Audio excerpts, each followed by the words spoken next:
Nosso tema esta noite é Ministério, Chamado ou Profissão.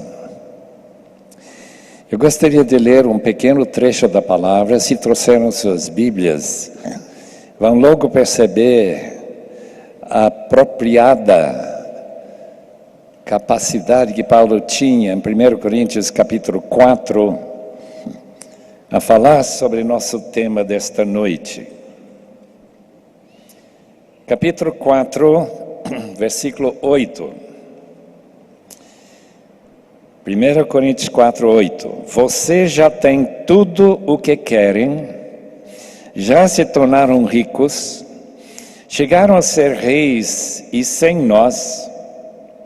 Como eu gostaria que vocês realmente fossem reis, para que nós também reinássemos com vocês. Porque me parece que Deus colocou a nós, os apóstolos, em último lugar, como condenados à morte. Viemos a ser um espetáculo para o mundo, tanto diante de anjos como de homens. Nós somos loucos por causa de Cristo. Mas vocês são sensatos em Cristo. Nós somos fracos, mas vocês são fortes. Vocês são respeitados, mas nós somos desprezados.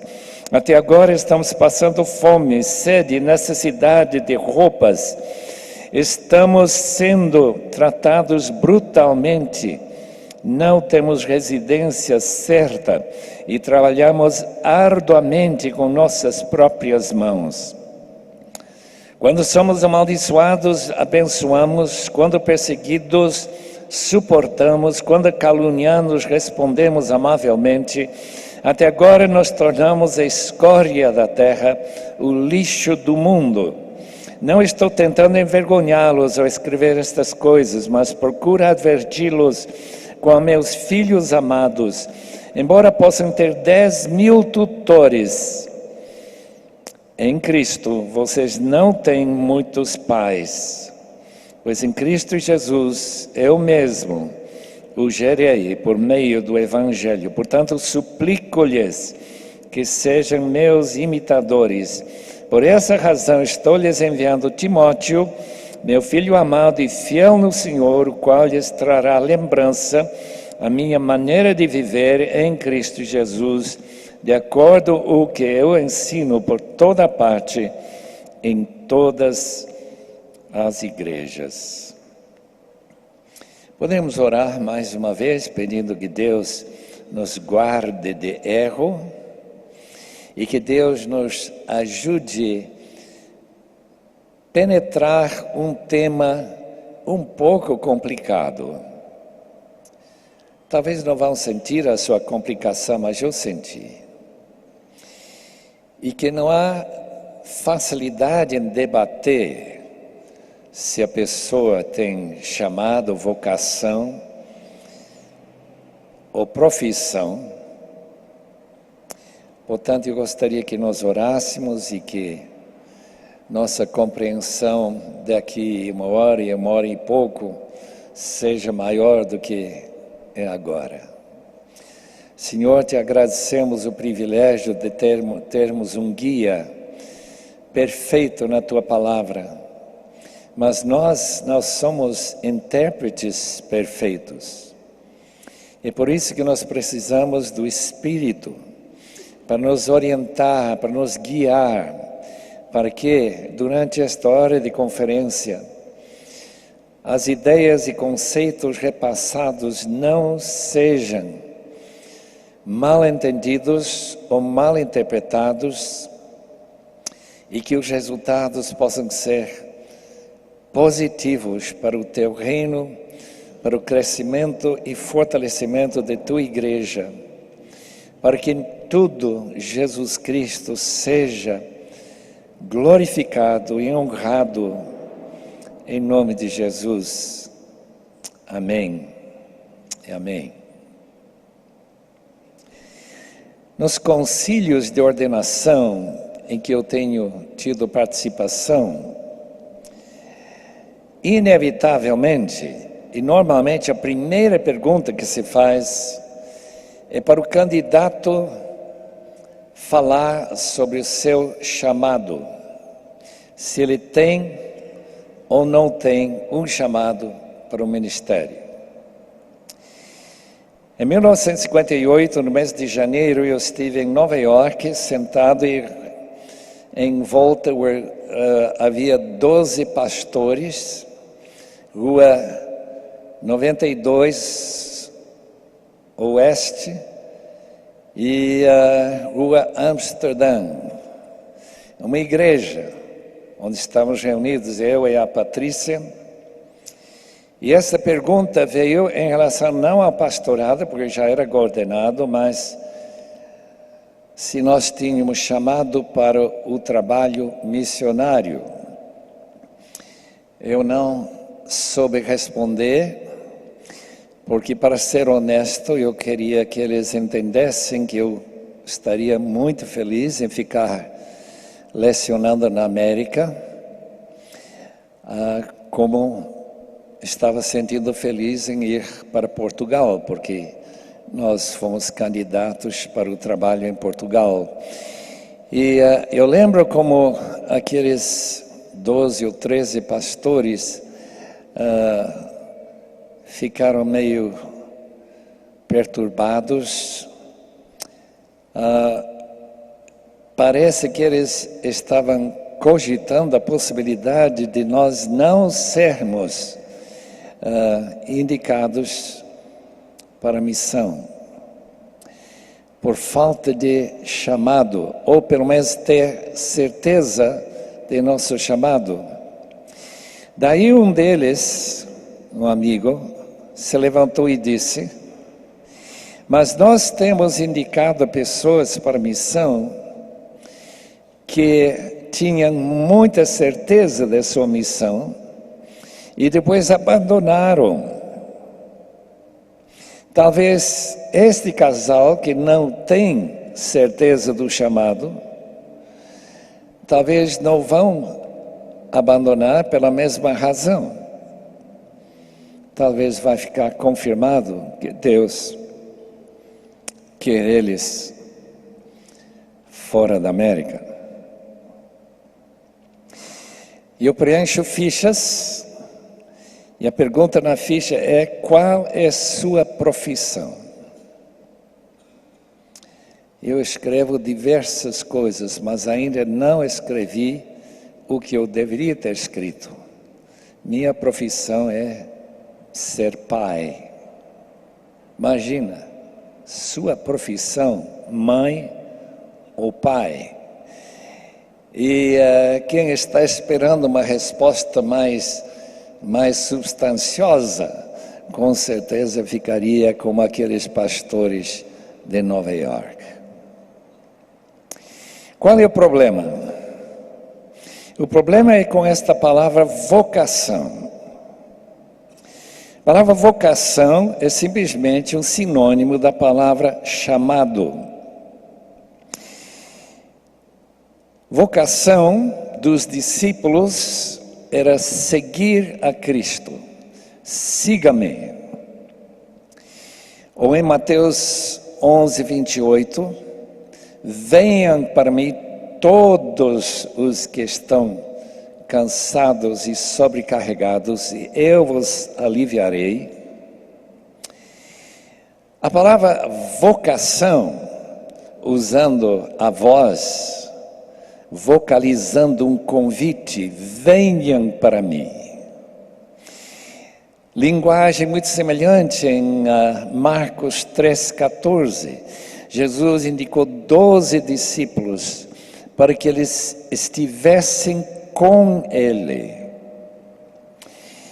Em outras palavras, a vocação ou chamado, do ponto de vista bíblico, tanto no Novo Testamento como na Septuaginta, esta palavra não é usada como nós usamos.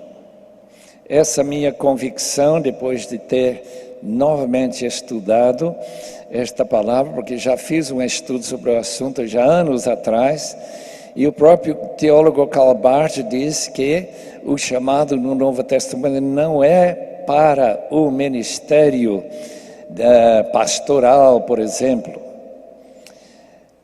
O chamado é para ser cristão,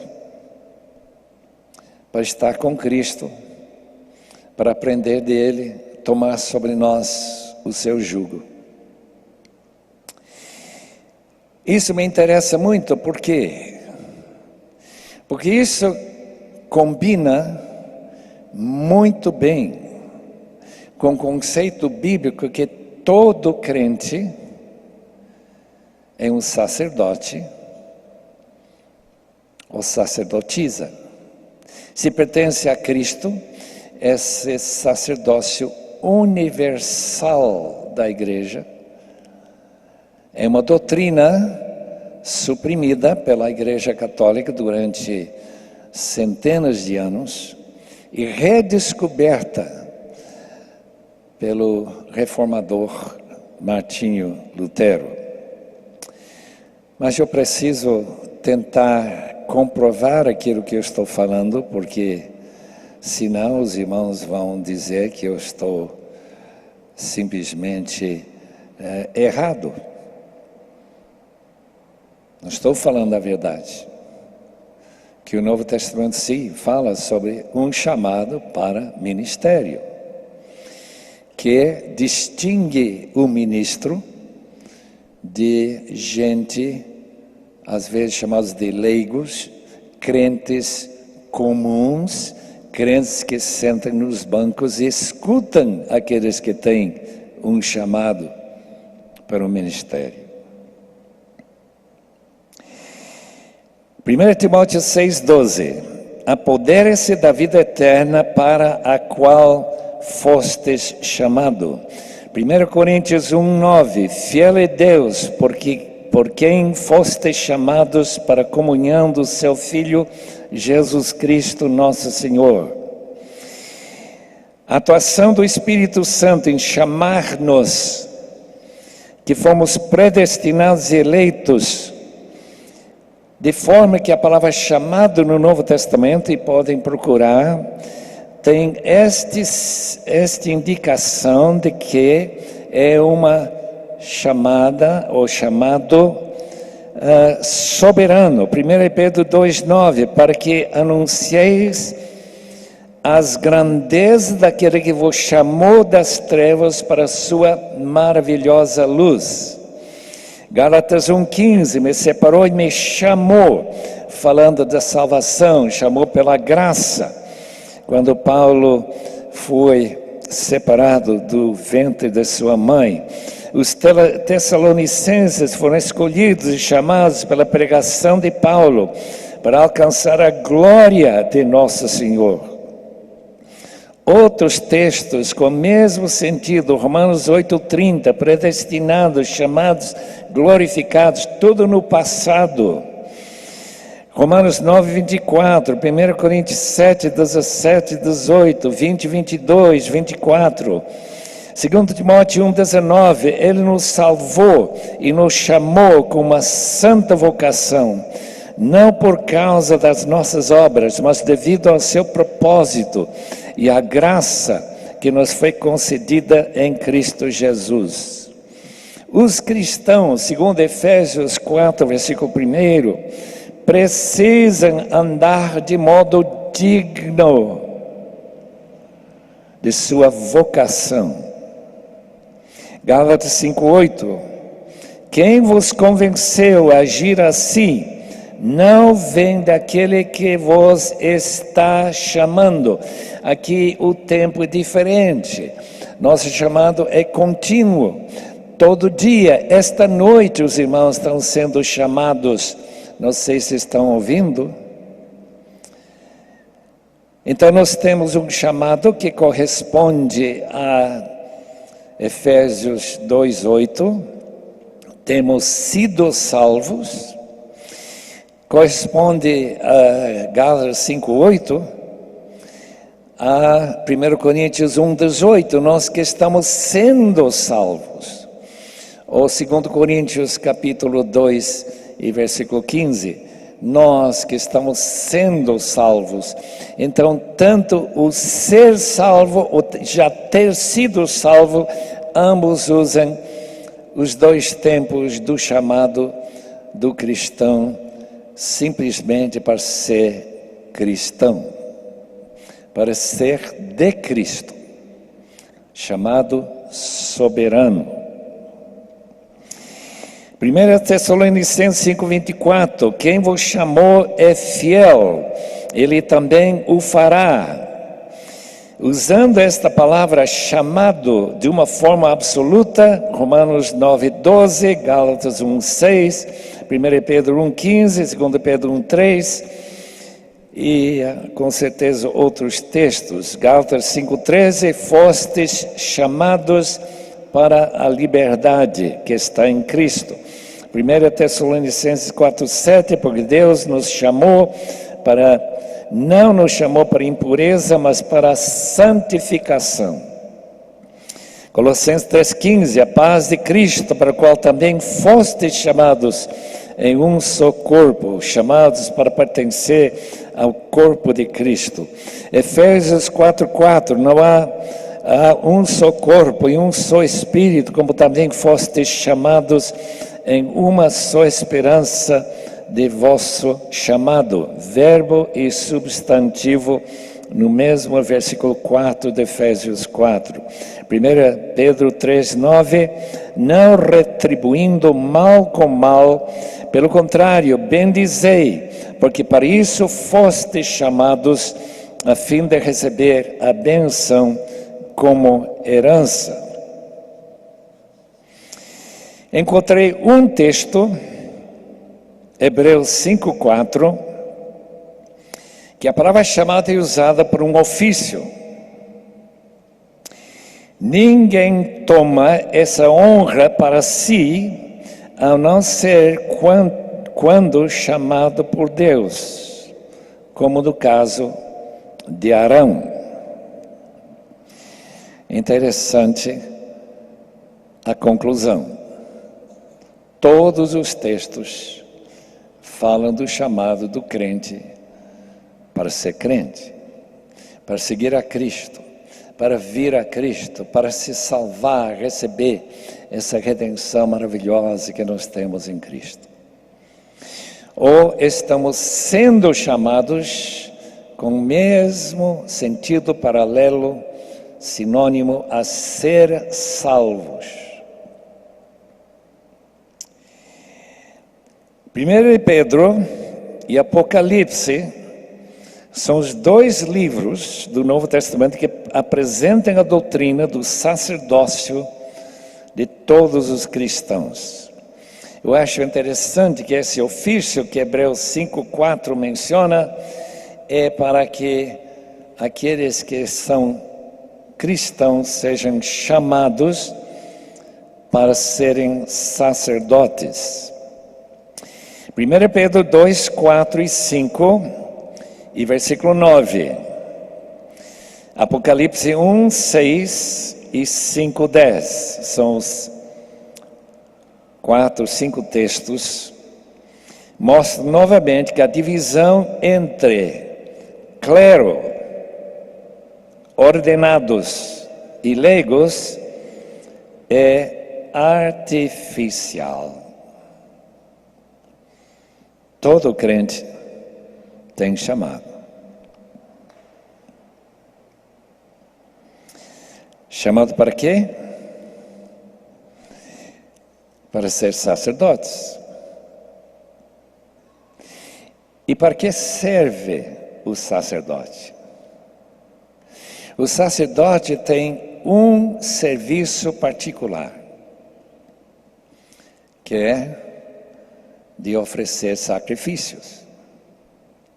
E interessantemente que depois do sacrifício de Cristo na cruz, o Novo Testamento apresenta 5 sacrifícios que os cristãos são exortados a trazer para Deus.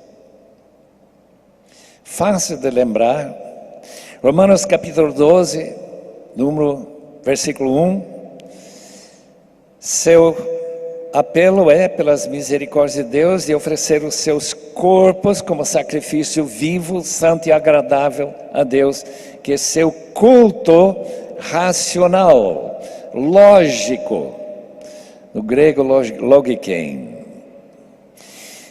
Romanos 15:16, Paulo diz que seu trabalho sacerdotal é apresentar os gentios como uma oferta, um sacrifício agradável a Deus, santificada pelo Espírito Santo. Portanto, seus discípulos, as pessoas que você está trabalhando, pastoreando como crentes chamados leigos, é seu trabalho sacerdotal, de oferecer a eles como sacrifício.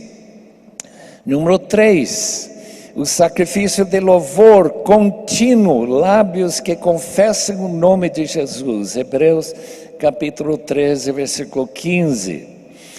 O quarto sacrifício, de compartilhar com aqueles que não têm o que vocês têm. Falando de ofertas materiais para os necessitados no corpo de Cristo. E finalmente o grande sacrifício de dinheiro, de fundos, finanças para promover missões. A igreja de Filipos levantou uma oferta para Paulo lá na prisão em Éfeso ou em Roma, e ele diz que essa oferta, usando a mesma linguagem de Efésios 5:2, é uma oferta de aroma suave, uma frase que vem do Antigo Testamento, do cheiro maravilhoso do holocausto. Irmãos, esses 5 sacrifícios são o dever de todos os cristãos. Não é particularmente de pastor, ou de esposa de pastor, ou de seminarista, é de todos os cristãos. E essa doutrina, que quase não se fala, é que Deus nos nomeou como sacerdotes, Apocalipse 1:6, 5:10, esses textos, e particularmente 1 Pedro capítulo 2, versículos 4 e 5, que nossa razão de ser como sacerdócio real é para oferecer esses sacrifícios. Sacrifícios de sustento missionário, sacrifício de louvor contínuo, sacrifício de boas obras em termos de compartilhar com as pessoas necessitadas, sacrifício do discipulado, de preparar pessoas santificadas pelo Espírito e, particularmente, oferecer nossos corpos sacrifício vivo para Deus. Tudo isso nos leva a questionar: está errado ordenar certas pessoas e elevá-los a uma posição comparável a um padre católico? Uma pessoa que tem poderes que os cristãos em comum não têm? Não necessariamente. Não necessariamente. Eu quero agora tentar delinear como que o Novo Testamento trata de pessoas como Timóteo, pessoas como Barnabé, pessoas em Creta, em Tito capítulo 1 e assim por diante. Os irmãos vão talvez ficar surpresos, como eu fui, quando a gente começou a buscar os títulos destes indivíduos que estão com este tremendamente gratificante privilégio de pastorear. Os líderes da igreja, que têm o dom de falar ou ensinar, são chamados de presbíteros ou anciãos. E em 1 Timóteo 3 e também em Tito 1 são chamados de bispos. Bispos é a palavra episcopos, aqueles que supervisionam. Trabalho particular de um pastor que cuida de ovelhas, supervisionar para que não haja nenhum ataque que decime ou retira uma dessas ovelhas ou cordeiros por um lobo ou qualquer outro predador. Atos 14, 23, 20, 17, todos esses textos falam de presbíteros ou anciãos. Em capítulo 5, 17 de 1 Timóteo, os presbíteros que lideram bem a igreja são dignos de dupla honra, especialmente aqueles cujo trabalho é a pregação e o ensino. O texto aqui não diz que essa dupla honra deve ser dada a profissionais, pessoas que não fazem outra coisa, simplesmente porque eles usam tanto tempo no seu estudo, seu ensino, na sua pregação, talvez itinerante, evangelizando como fazem, que eles merecem pagamento. A gente sempre questiona essa pergunta, se o pastor deve ser de tempo integral, ou ele pode ser tempo parcial, como que é? E o texto responde que se uma pessoa gasta seu tempo e sua concentração de mente e oração, ele deve ser pago. Está bem claro em 1 Timóteo 5,17. Os presbíteros que lideram bem a igreja são dignos de dupla honra. Pedro também trata dos líderes como presbíteros, em 1 Pedro 5, primeiro versículo, Filipenses 1, versículo 1, chama de bispos e diáconos. Em Hebreus 13, 17 e 17, ele não usa o título guias, como está na tradução da nossa Bíblia, mas ele usa o verbo guiar, aqueles que estão guiando vocês, aqueles que guiaram vocês, vocês devem relembrar-lhes e não perder essa impressão que eles fizeram com sua boa liderança. Barnabé convida Paulo a vir até Antioquia, cooperar com o ministério em Antioquia. Nessa igreja, os líderes foram chamados de profetas e mestres. Interessantemente, não são chamados nem de presbíteros e nem de bispos, e não de pastores. Aliás, nenhum texto fala de um líder ser pastor. Aparentemente, essa palavra foi guardada para um texto, Efésios 4:11, e para Jesus, que é o supremo pastor. Tem palavras do Novo Testamento que usa a função de pastorear, sim, pastoreia o rebanho que está no vosso meio.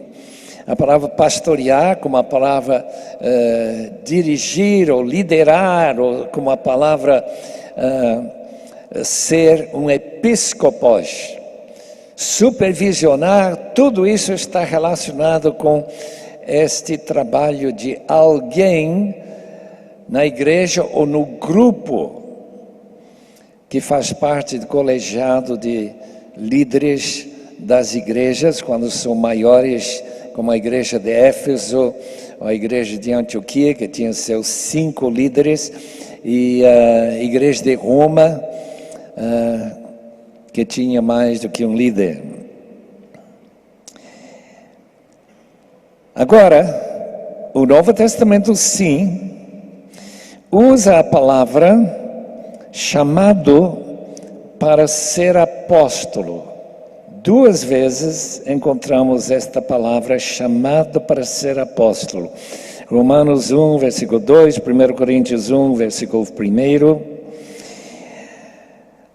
Timóteo e os outros companheiros são indicados por outros títulos, a não ser em ocasiões em que Paulo e Lucas incluem Barnabé entre os apóstolos. Atos 14, 4 e 14, e talvez em 1 Coríntios 9, 5 e 6, talvez. Andrônico e Júnias, Romanos 16, 7. Silas, em 1 Tessalonicenses 2, 7. Epafrodito é apóstolo da igreja de Filipos e não apóstolo de Jesus Cristo. E a razão disso é muito claro. A palavra apóstolo provavelmente traduz a palavra hebraica shaliach, que significa uma pessoa igual àquele que o enviou. Portanto, nem todos os crentes são embaixadores, porque essa palavra apóstolo ou embaixador quer dizer uma pessoa que tem plena autoridade da parte daquele que o enviou. É por isso que Epafrodito, com autorização da igreja de Filipos, traz esses benefícios para Paulo, donativos para Paulo, em Filipenses 2, versículo 25, onde Epafrodito é chamado de apóstolo, que trouxe esses dons materiais. 1 Timóteo 3:1, se alguém deseja ser bispo, deseja uma nobre função. Esse texto é muito importante porque diz, não quem tem chamado para ser bispo, aquele que deseja ser bispo. Imagina, se num concílio, a primeira pergunta fosse, você quer ser pastor? E se ele diz, não, eu não quero porque eu estou sendo forçado pela minha mãe, que sempre me disse que eu tinha que ser pastor, eu estaria desobedecendo ao Senhor, de modo que eu não quero ser, mas eu vou ser. Não. O pastorado é um trabalho que alguém quer exercer. Está muito claro nesse texto. Que mais que está claro nesse texto? E outros textos, especialmente 1 Timóteo 4,14. 1 Timóteo 4,14 diz que Timóteo foi separado para o ministério pela imposição de mãos, aquilo que nos deu essa, vamos dizer, indicação que nós também, quando nós separamos alguém para o ministério, devemos impor as mãos, pelo presbitério, isto é, pelos outros líderes da igreja, por uma indicação profética. Em outras palavras, uma pessoa que Deus diz, eu quero que ele seja separado para o ministério. Mas nem por isso Timóteo é alguma vez chamado de pastor. Ele nunca é chamado de pastor.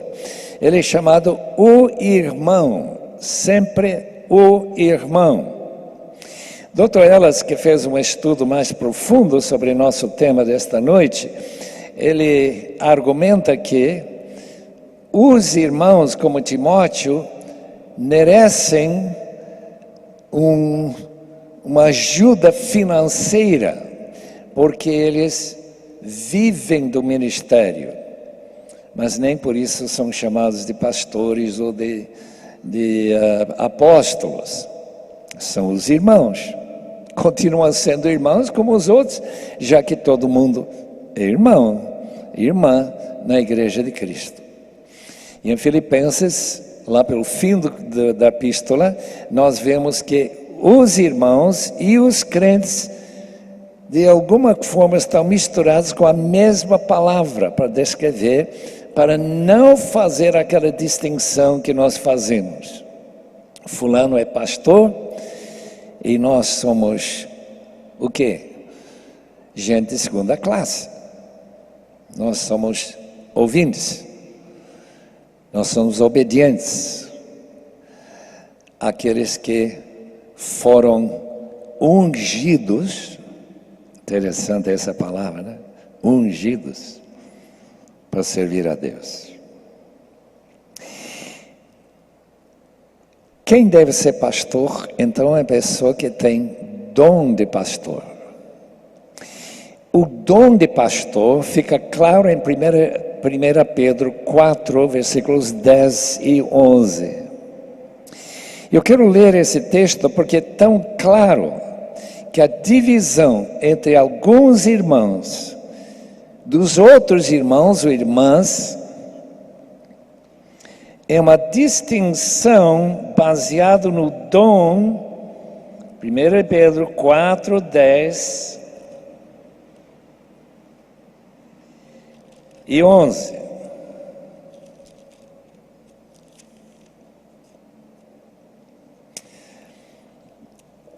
Cada um exerça o carisma, dom que recebeu para servir os outros, administrando fielmente a graça de Deus em suas múltiplas formas. Múltiplos ministérios que usam a língua, a boca. Se alguém fala, faça como quem transmite a palavra de Deus. Se alguém serve, faça-o com a força que Deus provê, de forma que em todas as coisas Deus seja glorificado mediante Jesus Cristo, a quem sejam a glória e o poder para todos sempre. Amém.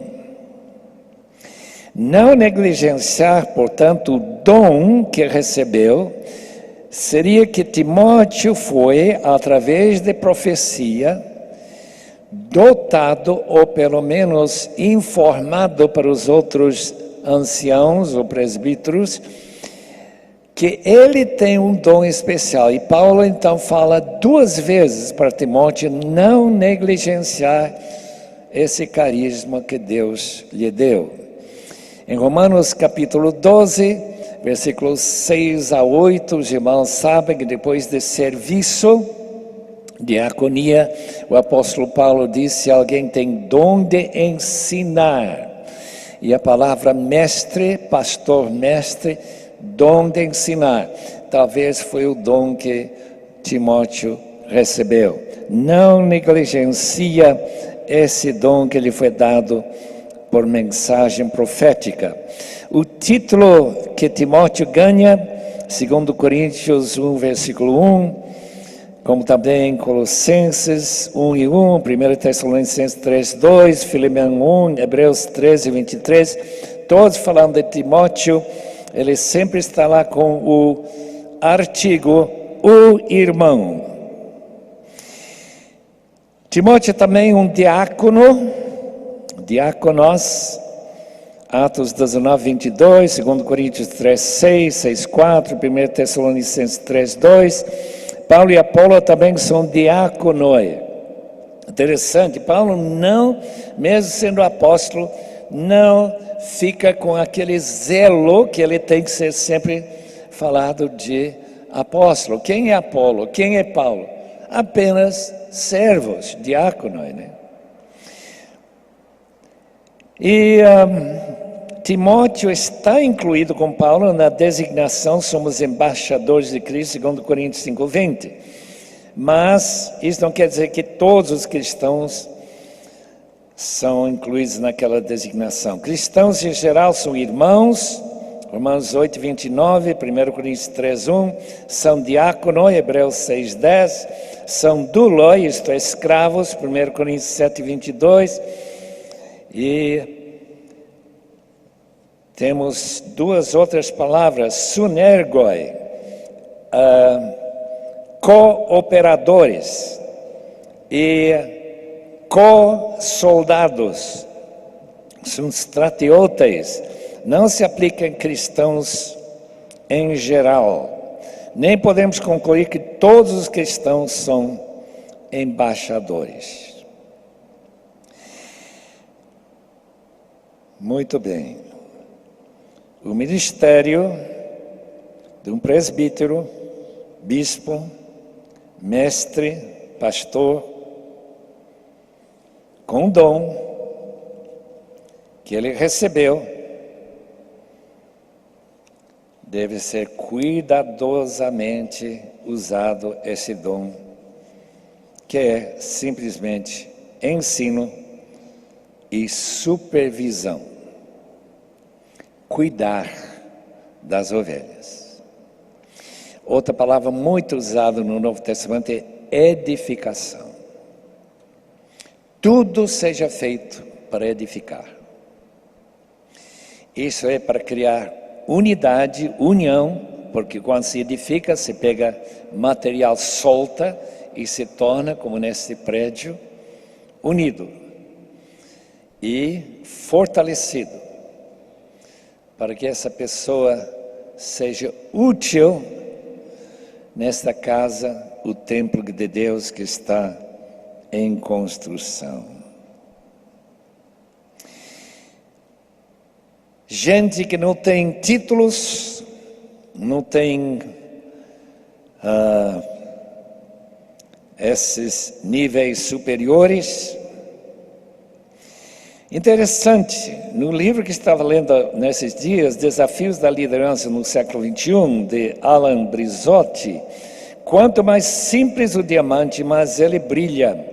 Quanto mais simples o coração, mais ele resplandece. Que, de certo modo, combate o conceito de profissionalização. Melhor critério para medir uma vida espiritual não são suas êxtases, mas sua obediência.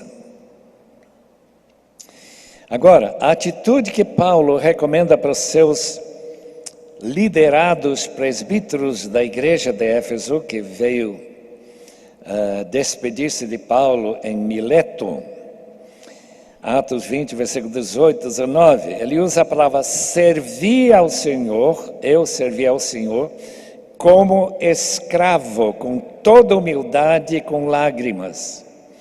Não palavras que tratam muito de profissão. Ser alvo, edificação, transformação interior, tudo que fosse proveitoso eu passei para vocês. Versículo 20. E todos os planos de Deus, toda a vontade de Deus, versículo 27. 1 Coríntios 4, 17, que nós lemos esta noite, Paulo contrasta o tutor, o pai do Gogós, consigo como pai.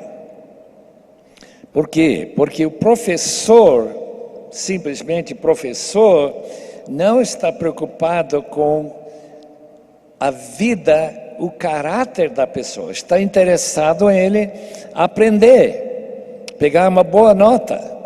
Mas ele pode ser um verdadeiro carrasco, em vez de uma pessoa que realmente merece dignidade. Mas o pai está interessado nas duas coisas: que o filho aprenda e que o filho seja uma pessoa de absoluta confiabilidade. As orações pelas igrejas mostram claramente que Paulo se preocupava essencialmente com a espiritualidade das igrejas. Os irmãos podem olhar todas as orações de Paulo. Gálatas 6:1, se um membro cair no pecado, se comprometer alguma pessoa espiritual, qualquer pessoa, não diz pastor, deve cuidar, pessoa espiritual para restaurar o pecador. Gálatas 2:20, Paulo está crucificado com Cristo, ele se gloria, não em seus conhecimentos, mas na cruz de Cristo. Filipenses 2:22, Paulo elogia Timóteo, porque como seu pai espiritual, ele tinha um interesse sincero pelo bem-estar dos filipenses. Em outras palavras, esses textos todos, as orações de Paulo, estão todos relacionados com o que normalmente não se identifica com profissionalização. Se identifica com chamado espiritualidade dos membros da igreja, a edificação interior. Se a pessoa está realmente amando mais a Deus. Esta semana alguém me mandou um livro de Recife, mas o livro é publicado em São Paulo. Eu acho assim uma despesa grande, né? Vai para Recife e volta para São Paulo. Mas o livro vale a pena ler. O livro foi escrito no século XVII, foi publicado pela PES, não por Vida Nova, infelizmente. Uma pessoa que está preocupada com a vida interior da pessoa deve ter a atitude de Sir Thomas Shepard, que lembrou alguns jovens ministros que estavam em torno dele em seu leito de morte e se lembraram de que a obra a eles confiada era grande e exigia grande seriedade da sua parte. Ele lhes disse 3 coisas. Primeiro, que o estudo de cada sermão lhe custava lágrimas. Ele chorava ao estudar cada sermão. Segundo, antes de pregar qualquer sermão, ele tornava seu bom ensino para si mesmo, focando seu próprio coração. Será que estou vivendo? Terceiro, ele sempre ia para o púlpito como se estivesse indo prestar suas contas finais a seu Senhor e Mestre. O mesmo livro conta de um mártir entre os puritanos do século XVII, mártir pela liberdade religiosa. Depois de receber a sentença de morte, declarou antes de ir para a forca que não estava encontrando tanta dificuldade em enfrentar a morte como a apreensão que tinha encontrado muitas vezes em como pregar um sermão. Eu fiquei chocado com essa frase. Ele sentiu a mesma inquietude interior, indo para a forca, do que ele tinha sentido muitas vezes, subindo ao púlpito, para falar com um auditório como vocês. O que quer dizer isso? Quer dizer que a pessoa tem chamado? Ou que é uma pessoa que tem um dom de falar, ele pode transmitir, tem dom de ensino, mas que tem uma preocupação profunda pelo bem-estar espiritual dos membros da igreja. George Whitefield, tão usado por Deus, muitas vezes reconhecido como provavelmente o melhor pregador desde Paulo até os tempos modernos, diz assim: comecei a ler as Sagradas Escrituras sobre os joelhos, pondo de lado todos os outros livros e orando até o possível sobre cada linha, até cada palavra.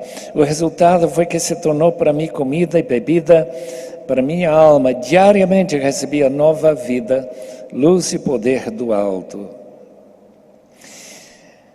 Conclusão: se há de fato algo que corresponde a um chamado para aqueles que exercem liderança na igreja, que ensinam e exortam os sacerdotes e sacerdotisas nos bancos, é uma atitude de conhecer o que a palavra de Deus realmente diz e que, com temor e tremor, repassa para encorajar os seus ouvintes a praticar aquilo que ele descobriu nas Escrituras. Mateus 28, 19 e 20, e de fazer discípulos, batizando-os, ensinando-os a obedecer tudo o que eu lhes ordenei.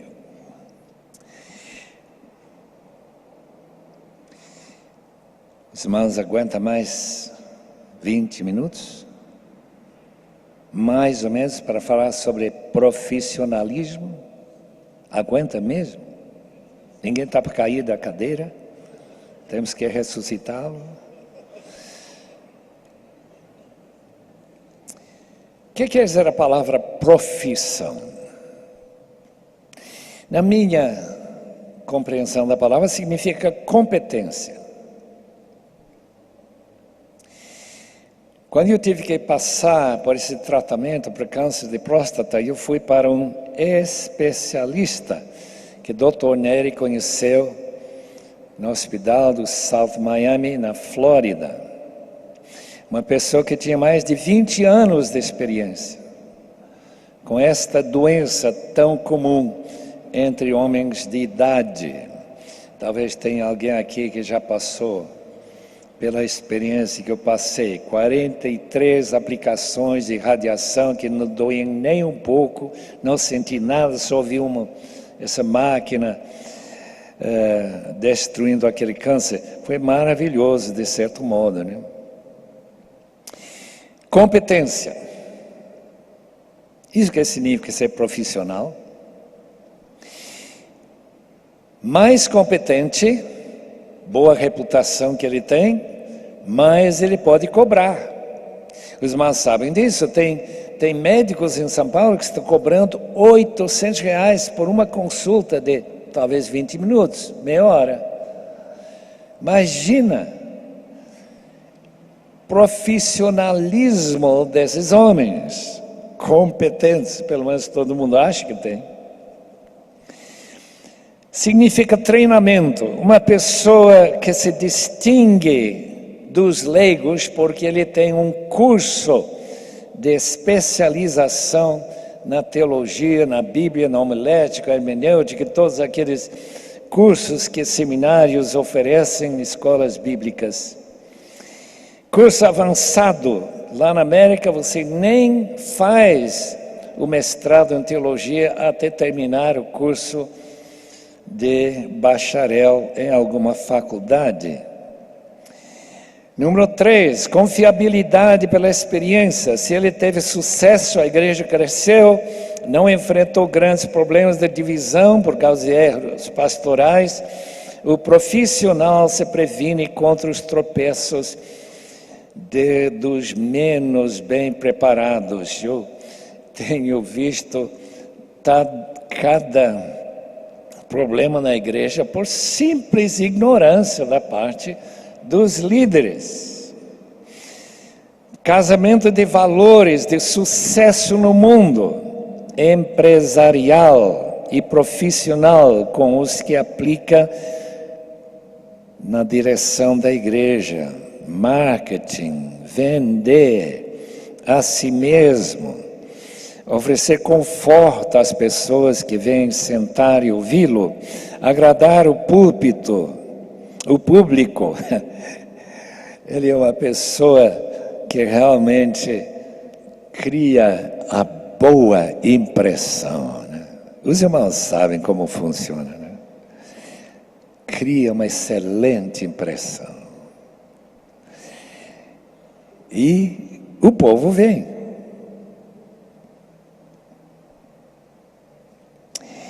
Seu alvo, como qualquer executivo de uma empresa, crescimento numérico, um templo que provoca inveja, um salário digno do seu profissionalismo, ele tem tato para levar os membros a contribuir generosamente e eles gostarem de encher o gasofilácio. Eu ouvi falar de um pastor lá na América, imagina, que fez um arranjo com os líderes da sua igreja, que não era pequena, de colocar todo o ofertório no seu bolso domingo de manhã, que é o culto principal na igreja. E todos os outros ofertas que vinham à noite, ia para as outras despesas da igreja. Uma ideia tão interessante, mas nunca apliquei na minha própria vida, não. Aparência, boas relações, são a marca do profissional que não está muito preocupado com crescimento espiritual, mas com crescimento numérico e financeiro. Sucesso na avaliação dos membros e dos que comentam sua fama. Ele é o pastor que você tem que ouvir. Ele fala bem, ele é amigo de todo mundo, não ofende ninguém. Se fosse político, teria grande chance de vencer a concorrência. Como os números predominam, o discipulado não interessa. Não se preocupe com o fato que Jesus gastou mais tempo com os 12 do que com 5.000 que queriam segui-lo e ver os seus milagres e foram alimentados. O pastor em Goiás me disse, eu quero ser pastor do povão. Em outras palavras, uma igreja grande. O profissional, ele atrai imitadores. Como que você conseguiu? Tão rapidamente? Essa é a pergunta. A Igreja Fellowship de São Paulo, uma igreja americana, teve um pastor que eu tive o privilégio de perguntar uma vez como que ele recebeu seu chamado, agora entre aspas, né, para ser pastor. Isso é fácil. Quando eu era pequeno, eu andava na frente da casa de um pastor. Eu via que ele saía da cama às 10 da manhã, ia pescar quando quisesse, preparar uma mensagem de 10 a 15 minutos, que era muito bem quisto na sociedade, tinha um bom salário, diz, olha, esse é o serviço que eu quero. Ele me explicou direitinho, e eu não duvidei que foi exatamente isso, porque a igreja era um daqueles mais liberais, muito lindo em termos de arquitetura, e com certeza um bom salário. E ele também divorciou sua esposa, pegou a esposa mais bonita da congregação e foi embora para a Venezuela, para continuar seu ministério. Profissional inspira confiança pelo que sabe. Experiência ganha, sucesso em sua carreira, mas não em sua oração. Tão interessante essa diferença, meus irmãos. Charles Spurgeon tinha a maior igreja do mundo, no século XIX, desculpe. 5.000 pessoas lá no tabernáculo. Mas duas coisas marcaram aquele ministério. Um foi que ele tinha o que ele chama de aquecedor no porão.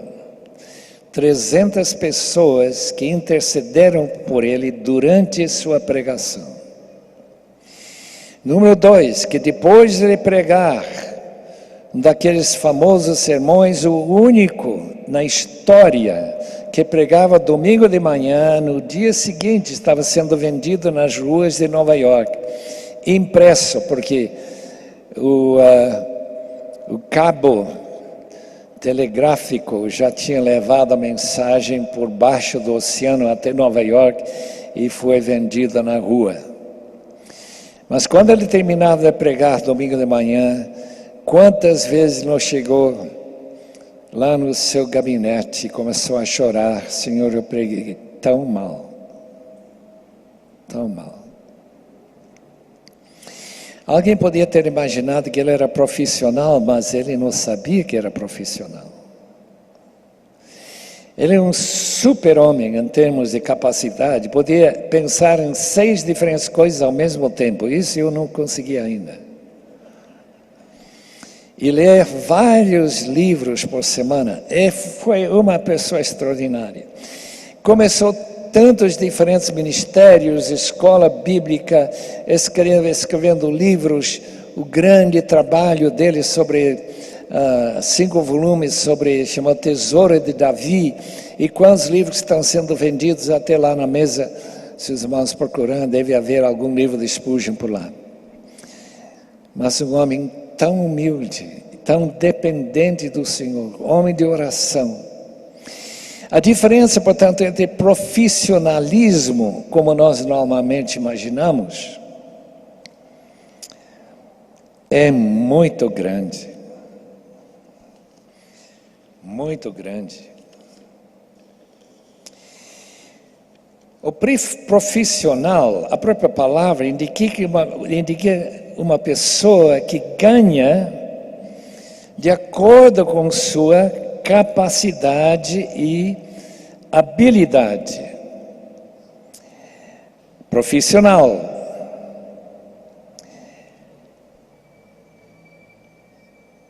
Ele, às vezes, se for pastor, faz o que um pastor que eu conheci de São Paulo, que quando ele foi convidado, ele estava disposto a ir para uma outra igreja, mas ele colocou uns 18 diferentes exigências para a igreja antes dele aceitar. Isso pode ser bem interessante, porque dessa maneira, quando a igreja não cumprir, você pode xingar e pisar nos dedões daqueles líderes que não cumpriram o contrato. Mas, por outro lado, cheira mal. Cheira como rato morto, irmão. Por quê? Porque ele está tratando como se fosse um contrato profissional. Muito melhor ser com outro pastor que eu conheci em Santos, que ofereceu seus serviços de liderar a igreja, e o salário que eles prometeram pagar não era nem suficiente para pagar o seu aluguel, e aceitou.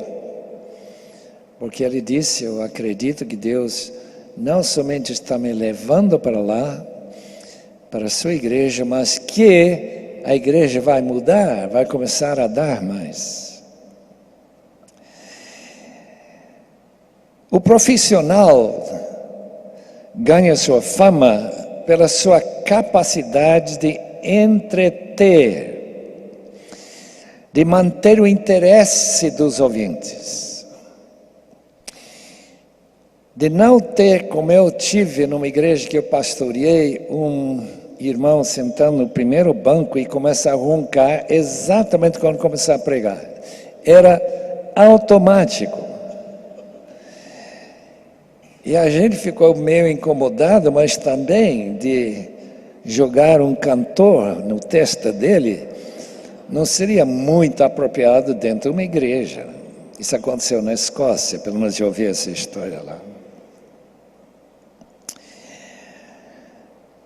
Mas o profissional, ela aprende como manter o interesse do auditório.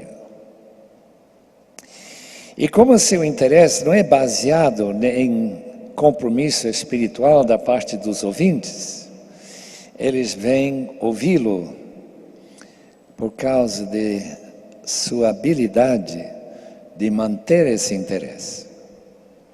Eu já estive em igrejas como a 10ª Presbiteriana de Filadélfia, em que a gente ficava absolutamente concentrada na mensagem do início ao fim, e que foi escolhido como pastor para a rede de televisão toda a América. Ele era um verdadeiro profissional. Como ele tinha falado numa outra escola onde eu estava, que quando eu precisava, ou qualquer pessoa precisava de uma igreja, eu era seminarista na época, só vir e perguntar se ele não podia me indicar. Eu cheguei pediu que ele me indicasse. Quando eu disse que eu estou estudando o Seminário da Fé, que ele era um grande inimigo daquele seminário, ele disse, nunca vou indicar alguém do Seminário da Fé. E assim eu perdi minha admiração por tão grande profissional. O profissional se prepara para ajudar as pessoas psicologicamente, mas não muito espiritualmente. Como ele sente-se capaz, ele fica infectado com aquele síndrome de Nabucodonosor, Daniel 4, versículo 30. Que grande, grande império eu tenho levantado. Por outro lado, o lado espiritual sofre. Eu fui capelão num navio turístico em 1953. Mal tinha saído do seminário, comecei a trabalhar e falar um domingo sim, um domingo não. Quem estava lá no ano anterior falava nesses outros domingos. Ele era estudante no seminário da Universidade de Chicago, uma escola de divindade, em que Paul Tillich ensinava.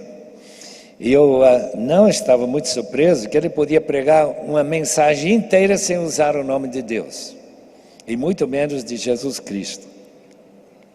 Era um verdadeiro profissional. O profissional não fala de pecado, mas de erros e tropeços, por causa da ignorância. Muito menos fala de castigo eterno no lugar chamado inferno. Eu estive vendo Joel Osteen, que é pastor da maior igreja da América, 45 mil membros, mais ou menos, e crescendo. Ele está falando numa entrevista da CNN com Larry King. E qual foi a surpresa de Larry King? E minha surpresa, quando ele disse, eu não falo nada que perturbe esse auditório, que é uma espécie de estádio. O senhor nunca fala sobre o inferno? De jeito nenhum. Nem menciona o inferno. Eu tenho, disse ele, eu tenho a responsabilidade de consolar, confortar pessoas que já têm problemas suficientes. Por isso que estão na igreja. Então eu quero tentar diminuir seus problemas, não criar outros problemas. Por exemplo, para eles perguntar se estão salvos ou não. Isso não é com ele. A mensagem é de autoajuda, pouco se refere à Bíblia, muito menos com inspiração da revelação única de Deus. Não tem alvo de uma congregação que evangeliza e que ganha almas para Cristo. Paul Tillich veio falar para nós em Edimburgo, em 1953 ou 4, eu lembro que ele disse claramente, não é necessário evangelizar. Evangelizar é simplesmente, totalmente sem propósito. Por quê? Porque Deus aceita todo mundo. Se Deus aceita todo mundo, é óbvio que a pessoa, para manter a congregação, vai ter que ser profissional. Por quê? Porque vai ter que manter interesse em coisas que não são de última importância. Isso me leva a lembrar que a minha filha, casada com um luterano lá em Alemanha, se encontraram-se no Dulas, aquele navio evangelístico. Quando ele fez parte do concílio da igreja,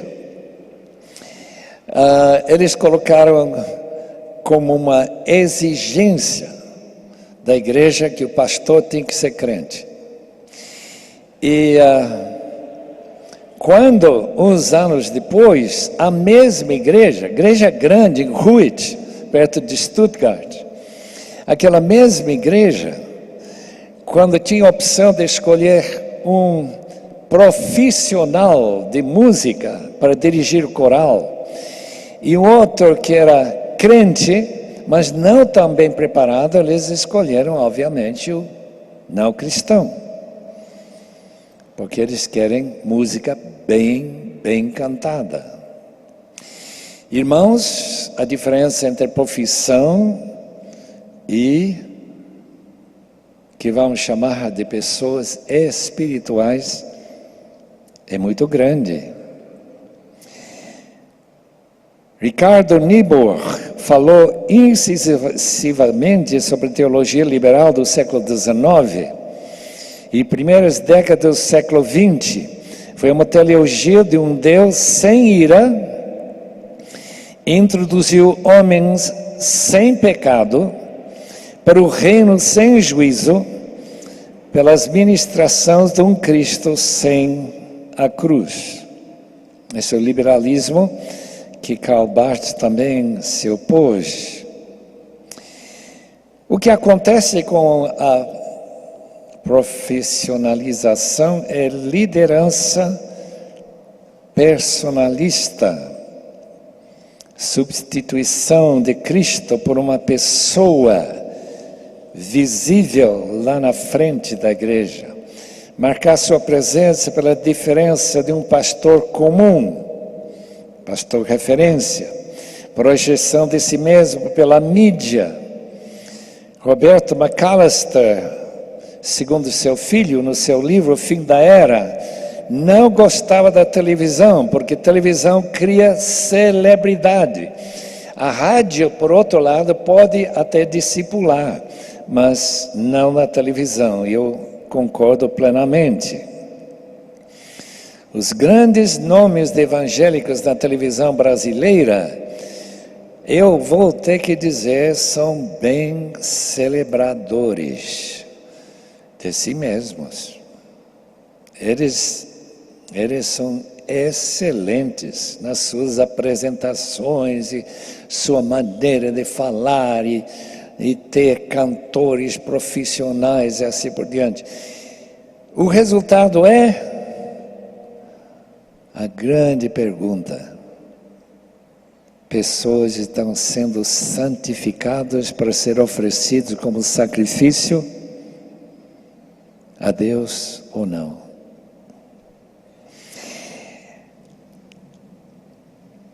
O profissional dificilmente aceita críticas. Por quê? Porque ele é mais preparado do que o crítico. Portanto, ele sabe melhor. E ele é ungido do Senhor. Às vezes usa essa frase, né? Então, crítica não é com ele. Expectativa de formar uma comunidade de pessoas que pensam, de universitários, profissionais, políticos, pessoas influentes. É isso que eu quero. Pode acumular cargos na denominação, porque está em curso de administração. Eu pergunto, por que será que as grandes denominações tradicionais da América, todos foram tomados pelos liberais? E a única resposta é que os pastores das mais famosas igrejas, das grandes igrejas, em geral não evangélicas, se candidataram, ganharam e tomaram conta. Agora houve um inverso no seminário, não, melhor, a denominação Batista do Sul dos Estados Unidos, em que uma pessoa fundamentalista fez a mesma coisa, ganhou cargo de ser presidente e começou a fazer essa limpeza que os irmãos devem saber, né? De retirar os professores liberais dos seminários e tudo. O perigo de buscar títulos e graus em conceituadas universidades muitas vezes leva o prestígio do mestre, o doutor, mas ao mesmo tempo o profissionaliza. Como isso pode ser um desastre para o reino de Deus. Quantas pessoas lá em Edimburgo, quando eu estive lá, começaram a duvidar da sua fé por causa da falta de espiritualidade dos seus professores. Não percebem uma realidade além do mecânico, do formal, aquilo que é exterior, que caracteriza a religiosidade, em vez da realidade do espiritual invisível. Os homens julgam principalmente pelo exterior, mas Deus dá o mínimo valor a toda essa parte que brilha com maior fulgor aos olhos dos homens, assim diz o famoso François Fenelon, 1651-1715. Disse Bailey, prática da piedade. Os planos de educação e progresso humanos podem fazer muito para refinar a humanidade e para aperfeiçoar os ornamentos da vida, até a sociedade vir a ser como um belo monumento de mármore polido, realmente belo por fora, e que poderia ser confundida com um templo consagrado à pureza e à virtude, mas que na realidade é uma habitação da morte, é uma caverna que oculta putrefação moral. Conclusões. Concluímos que um chamado genuíno da parte de Deus deve produzir uma aproximação a Ele, como quem aceita o convite de Jesus.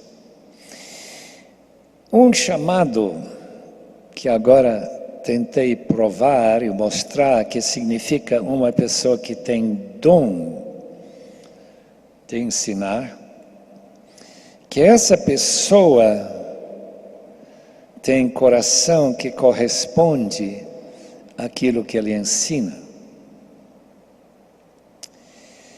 Profissionalismo pode bem produzir uma igreja, uma organização com sucesso, ser bem sucedido financeiramente, porém, falta o essencial que Paulo expressa em Colossenses 1:28. Nós o proclamamos, advertindo e ensinando a cada um com toda a sabedoria, para que apresentemos todo homem perfeito em Cristo. Que Deus abençoe a todos.